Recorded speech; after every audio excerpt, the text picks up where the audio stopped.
Nobody's born incredible. People who do incredible things simply took the right steps. This is our journey. This is the hunt for incredible.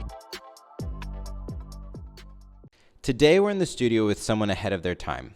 Caroline Ehler is a software engineer turned commercial real estate investor, and at just 24 years old and within the first year, she already owns 470 units of multifamilies and self-storage.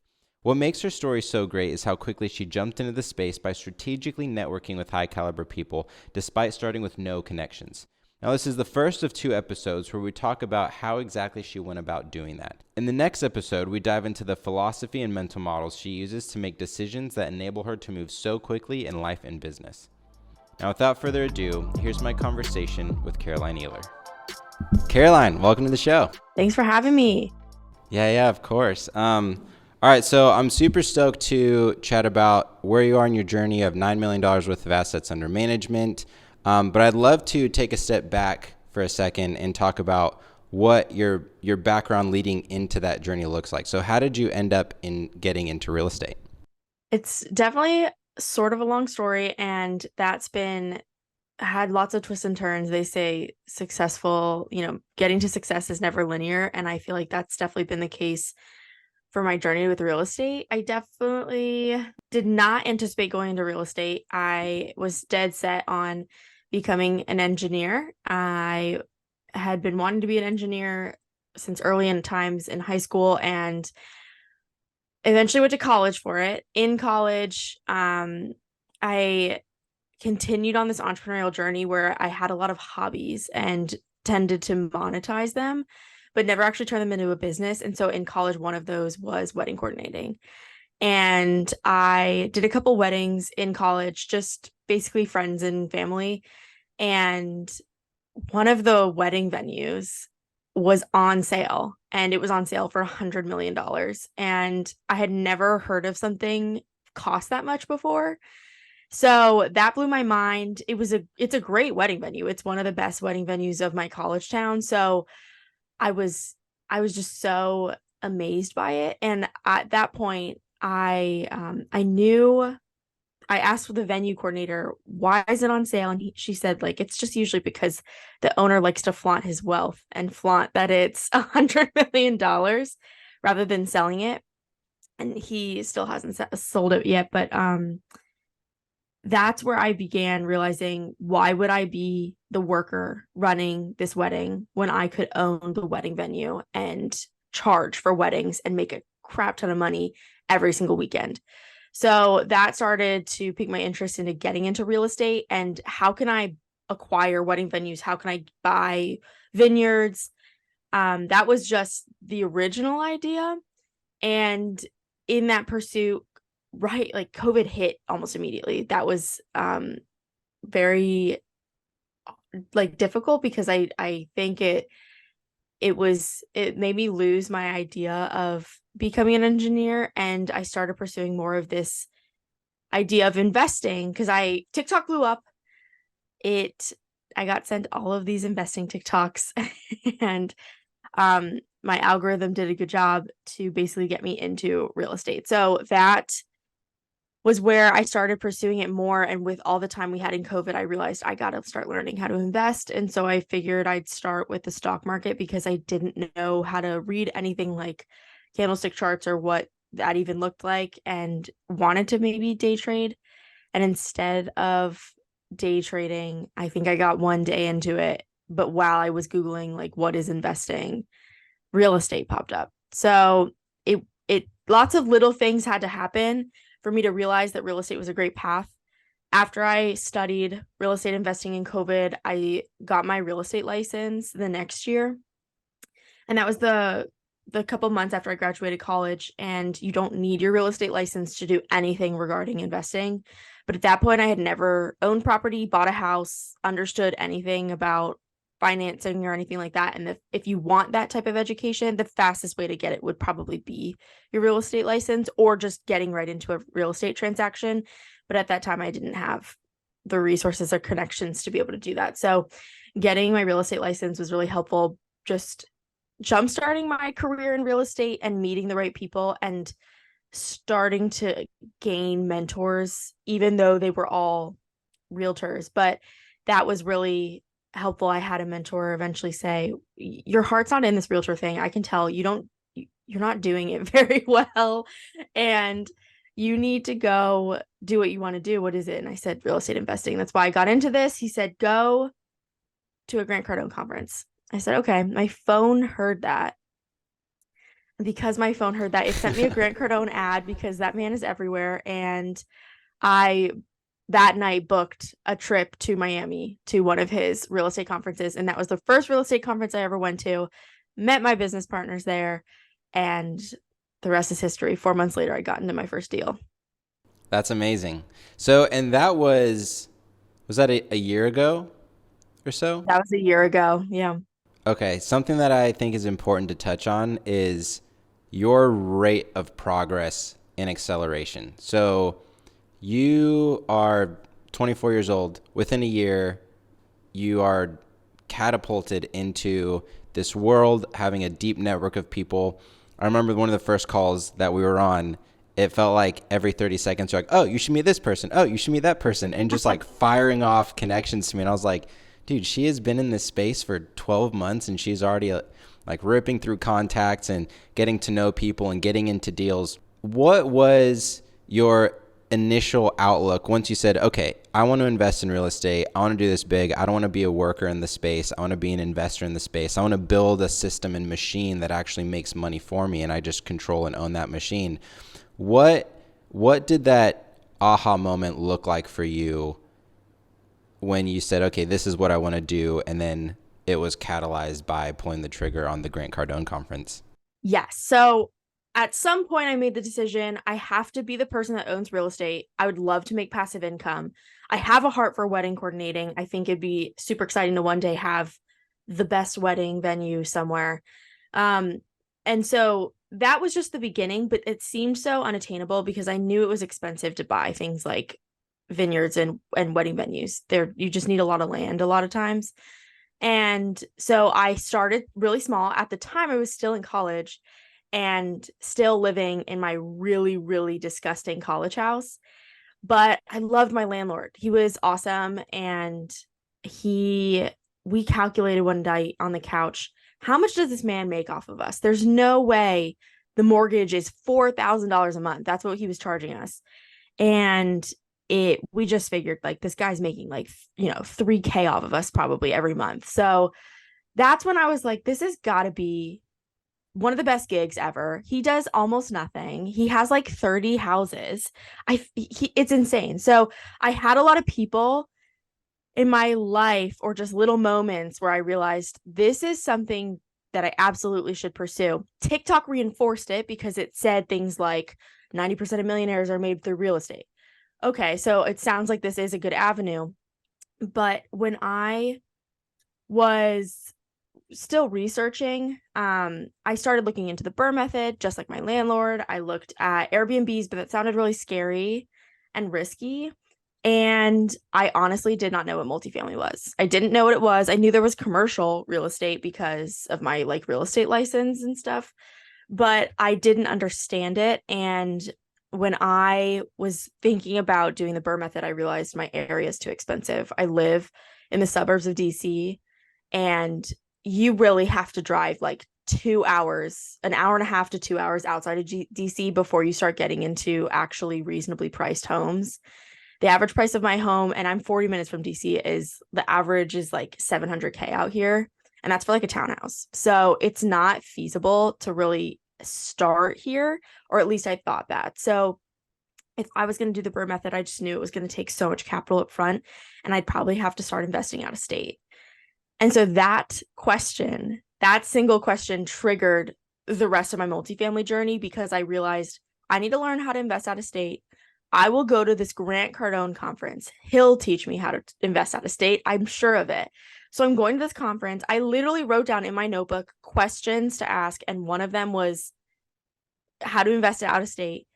I mean, I had no idea what I was walking into. I had no idea it was going to be like a 2,000 person event. I had no idea I would not be able to ask my question and that my question wouldn't necessarily get answered, but it got answered through multifamily. His whole conference just convinces you as to why you shouldn't buy single family, why you should avoid residential altogether and instead go right into multifamily, because you can purchase through syndication, which drops the price to look more like an expensive single family residence. So that's what was so interesting, was the numbers I had in my head looked within my expensive area looked similar to what you would need for a syndication, give or take, like give or take. So that's where I realized, okay, maybe this is feasible, but it still felt very out of reach. But the real estate conference was so good because the last person I met at that conference turned into my business partner. So I met Alex Lovely when he did his typical rounds, getting people to join the WhatsApp group at this conference. And if you know him, you know that he and his team do that all the time.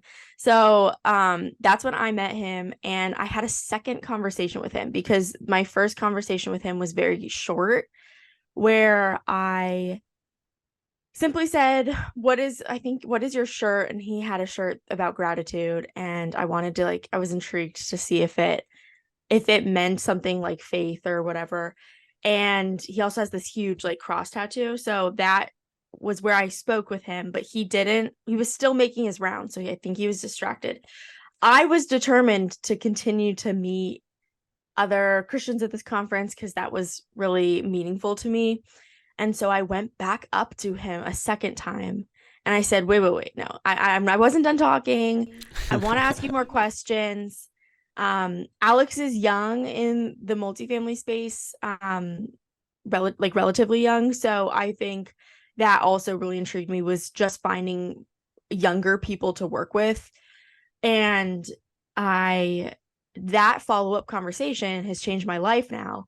But I had to pursue that. I pursued that conversation. I was even very blunt and said, I'm not done asking you questions. And I found him again after the last session. And I literally had to leave for my flight in minutes, but it did not matter to me.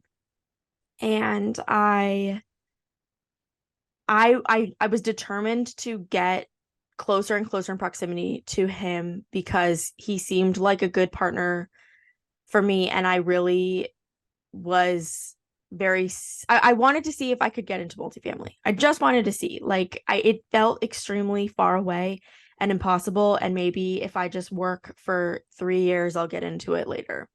So when I went home, Alex had his normal Monday calls. I joined those. I also set up a one-on-one with him, and I went and I showed up, and he taught me more about multifamily, which was fantastic. But he had said many people booked one-on-ones with me and most of them didn't show up. And I was like, shut up. That's insane. Why would people not show up? And I don't know, but that's ridiculous to me. First off, if you have a commitment, you should honor it. That's just a given, because all you have in this industry is your reputation. And if you aren't even going to show up for a call that you scheduled and took the initiative to schedule, I mean, why would anyone give you the time of day at that point? So I'm glad I showed up to that call, because Alex's business partner was in DC like that weekend, which is insane. And he said, wait, you're from DC? Like, my business partner's there.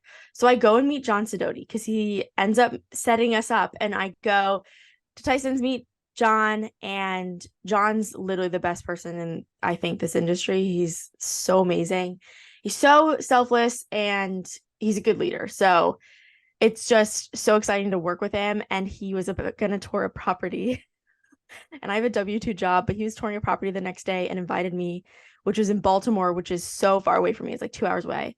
And I said, okay, well, I have a meeting with my boss, but I'll change it and I'll go meet you in Baltimore. So I actually, when multifamily felt so far away, after that conference, it only took like 1 week later, and I was already touring a $20 million asset. I think it was, maybe it was 40 million. I think it was $40 million asset in Baltimore on the water. It was a Class A property. It was insane. So that put multifamily in context for me, that it's a people game. All I had to do was meet the right people and pursue them, and just show up. It's so simple. And when you are looking for opportunities and you are not afraid to put yourself out there, I feel like it's so easy to then chase these opportunities, say yes to things. And then all of a sudden I was in, that $40 million asset, which is insane. So that was definitely the beginning of the journey. I also did a couple things to make sure I was memorable and to show my gratitude. And one of those things was after meeting Alex and touring with John, they both said, okay, we like Caroline. They both said, Alex said, John likes you. He wants you on your team. And then John said, Alex likes you. He wants you on our team, which is funny. And I, afterward, when they went home, sent them thank you notes. And I sent them these thank you cards. They're super cool. It's with a service called Punk Post. And they're like artsy, and someone else does them for you and you just send them. So I sent them those cards, and Alex freaked out. He's like, what is this? This is the coolest card ever. Like, thank you. Like, of course, I'm happy to have helped you. I want you in on this team. So I was memorable at this conference because Alex remembered me because I came up a second time. Then I got time with him. Then I got time with his team. Then I toured properties with them. I mean, there were so many things that happened that set me up for success, but they are really actionable steps when you think about it. Make sure you're memorable, be positive and conversational. I try to wear outfits that are like memorable, but then also sending like follow-ups and thank you cards and remaining relevant is also part of this game of leveraging your network to be able to chase opportunities. That's amazing. There are other few things that I think are worth teasing out also that you did really, really well. One of which is having the discernment around when to be flexible and look at the market, look at the opportunities versus driving forward and being laser focused. There are times when it's good to have your blinders on and just zero in on a goal. And then there are times to take the blinders off and say, okay, how can I actually approach this? How can I circumvent this challenge? There are some brick walls that you run through, and there are some brick walls you walk around. And it sounds like early on you were saying, okay, I don't want to work in this. I don't want to work in the space. I want to work on the space. I want to have a system that I build. I'm interested in real estate. What does that look like? Educating yourself on those different options. And then once you establish the path to go down, you zeroed in and said, okay, I know I want to acquire assets at scale. I'm going to go to this conference. I'm going to be laser focused. I know that Alex Lovely is the person that I need to talk to. I'm going to be consistent and persistent and make sure that I have the conversation with them. So even when you didn't have that conversation that you wanted to right out the gate, you saw that as a brick wall that you needed to run through, and it was running through that brick wall that actually created those opportunities for you. But it's important to note that you didn't run through the brick wall when you were initially interested in being a realtor. You didn't say, no, I'm not going to do anything except be a realtor, because then your life wouldn't look anywhere near as close to how it does now, and probably in a way that you're probably more interested in the way that it looks right now and the direction that you're going, right? Because I think you're absolutely killing it, and I think you were spot on about when to actually be flexible and when to be persistent. The other thing that's worth teasing out is your persistence with pursuing the unknown. Like you mentioned how you didn't know what you were getting into when you bought a flight down to Miami. You're going from the top of the country to the bottom of the country into a conference that you didn't know anything about. You pulled the trigger quickly, and speed is one of the biggest key factors in success in nearly any field, where within 24 hours you bought a flight, you bought a ticket to the conference, you flew down there, you were diving in, talking to people, even though you didn't know as much about the space as maybe some of the other people who were less persistent. And then you followed through on those calls, and you followed through being memorable and building those relationships, which is absolutely killer. How do you think about relationships in general versus doing that work yourself? Like what is it that makes you say, oh, I need to engage with this person and build this relationship, over saying, let's say, oh, I need to read books and go venture out on my own? Wow. Okay. So many great points. I love the point with the wall. I think that's and the discernment that it takes to actually figure out if it's something you should push through or more meticulously walk around. So I love that. There are so many parts to my story where My broker was so mad I was leaving the realtor space. I ended up leaving that brokerage so I could go to a different one so I could check out basically and just do it passively. I disappointed a lot of people on the realtor side to pursue what was my dream.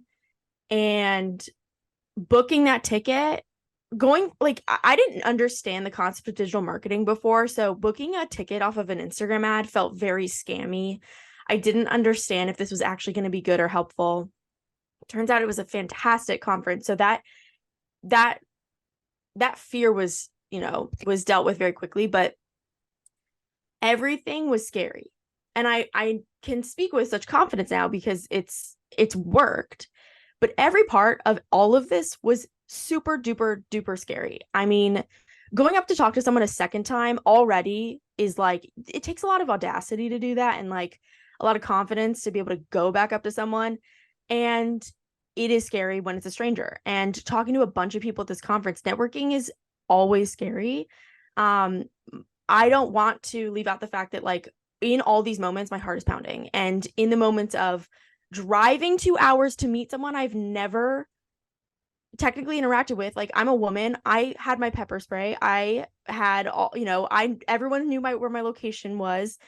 There are things that I think I tried to see past because you have to face fears, but you also have to get uncomfortable in order to succeed.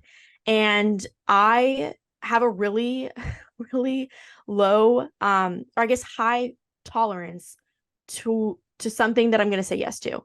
As I will say yes to basically anything as long as it doesn't hurt me, hurt my friendships or relationships or family, or damage anything. If it doesn't do those things, I'm going to say yes. If there is a point where it does start to damage things like that, like my quality of life or people or something like that, I will stop doing it. But other than that, it's a yes. If I can take it on, I'm going to do it. So it doesn't make any sense to me when people are saying, I haven't been in this industry long enough. I don't know enough. I don't know if I can do this because I haven't spent enough time, or I don't know, I don't want to leave my kids, for the 2 hours every once a week to go to a networking. I don't know what it is, what your excuse is. But if it's not actually going to hurt anything, just say yes. Just do it, because you can't find opportunities. They're never going to come to you ever. Opportunities never come to you. You always have to pursue opportunities. And then all of a sudden, once you have visibility, opportunities might come to you, but none of us are famous. So why don't we just go work on making opportunities ourselves? So it was also scary because then later John and Alex asked me to go to more conferences with them. So they were going to Denver the next week to Rod Cleef's boot camp.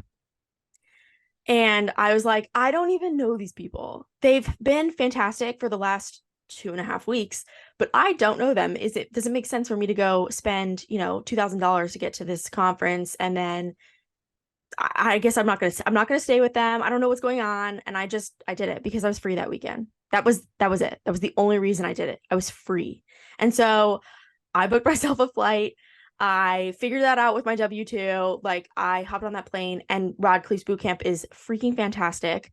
And so that was something that changed my life because he teaches so well. It's not like Grant Cardone. Grant Cardone is so ADD. So so that was amazing. I got to meet all of the team because they work with a lot of the same people in all their deals. So I met everybody there, learned a crap ton from that boot camp, and then continued to get into more, and then got into deals with them because at that conference I joined a mastermind, which would give me access to a network for sure, access to education for sure, access to Rod Cleef, which was important to me. But the other big thing was I felt like I proved myself to the team that I was trying to work with. Because at this point, we were starting to really vibe. And I think I could see how I was starting to be like, I was being vetted for joining the group. And I wanted to prove that I was a player. And so I joined the mastermind, which does require a ton of capital. But it was that money that I was basically saving up to put into real estate. And that joining the mastermind gave me access to a crazy network now where I don't feel like I have to solely rely on my team anymore. I am my own person within this mastermind. I am an independent person. People know me and know my brand. And that's been really valuable. I've found a lot of friends through the mastermind, which is so fun because there's just never enough. Like, I just feel like we'd never have enough like-minded entrepreneurial friends. And again, every part of that was scary. I was 23. My 23-year-old self, I had never really had money because I hadn't had a job. And so that was so crazy to literally see all the money that I had worked for the year go away and pour into this mastermind. That was scary. I felt like I was making terrible decisions in the grand scheme, like on paper, these were crazy decisions, but in real life, I knew that these were all really strategic and smart. So that was just crazy. And now the best part is these crazier concepts of putting a ton of money towards something, or going up and meeting random people, or booking a conference in like a minute's notice. That's not crazy to me anymore because I've seen it work. And now my threshold of tolerance is even higher. And now I think that's not uncomfortable for me anymore. So the best way to get to the next level is just normalizing those moments where you're uncomfortable, because one day that will be basically your floor and you'll have a higher ceiling. So that's been really helpful for me to realize I'm not crazy. These are really strategic decisions. I definitely used prayer, wisdom, discernment to make sure I was making good decisions, but in the end, like, it super worked. So after I got into that mastermind, I worked for Alex on his marketing company because I saw a need. I wanted to provide value. I started that marketing company. I set it up with him and his team, and then eventually I left it. But that was where I got to prove my value. I got to work with him on a project without it being like a contractually real estate related 10-year hold. And that's when I got brought in to be in 2 deals. And I didn't know what multifamily was in July, and I was in my first deal by October. I love that you're sharing that, because a major mission of this podcast is to push people over the edge. Like, from one of the first things that I did when coming up with this podcast is I said, okay, this is my mission statement. These are my goals. This is the impact I'm hoping to make on people's lives. I want to deliver value at scale with this. And one of the key pillars is pushing people over the edge and making them realize that their dreams are well within reach if they only close their hand. Like, it's right there. But to do that, you need to exercise your engagement with discomfort to the point where that discomfort becomes comfortable. And then that's when you can really scale. We even touched on this in the episode with Ryan Gerardo, where he reached out to Mark Cuban and started reaching out to all these people and being persistent like you, and then ended up getting an investment from Mark Cuban in his tech company. And now they're just on fire, which has been super killer to see. Also, one of my favorite quotes is, your success in life is directly correlated to the number of uncomfortable conversations you're willing to have. So you saying, oh, wow, engaging with Alex the second time, that's a little awkward because I already spoke to him, but I'm going to engage in that discomfort. I'm going to have that uncomfortable conversation, and seeing the doors blast wide open, being quick and letting the distance, the time between making the decision and executing on that decision, keeping it really short. That's another thing that I want to encourage everybody to do is, if you have an idea and you have the bandwidth to execute on that idea, move quickly. Don't overthink it. If you wait for all of the lights to turn green before you leave your house, you're never going to get anywhere. Planning is not progress. It can accelerate progress once you actually pull the trigger on it, but planning is not progress. Forward movement and quick execution is progress. And seeing you exhibit it in your own life and how quickly you are responding and how comfortable you are getting with that discomfort is really cool to see. And it's super exciting to see too. Like, we've been chatting for the last few months, and seeing you accelerate even within those past few months and seeing where you're going, I'm really excited about the trajectory you're on. Thanks, Gideon. I appreciate that.